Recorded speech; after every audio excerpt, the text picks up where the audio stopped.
Welcome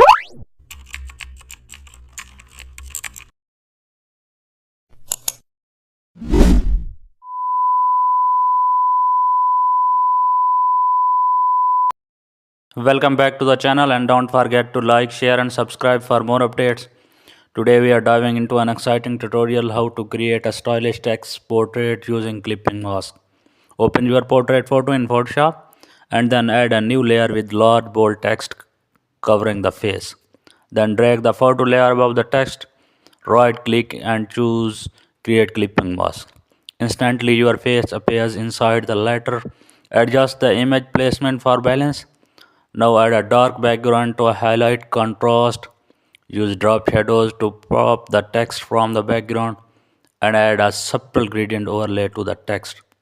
Adjust the letter spacing for a creative look.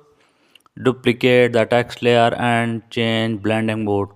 Now use a blur effect for soft edges and then add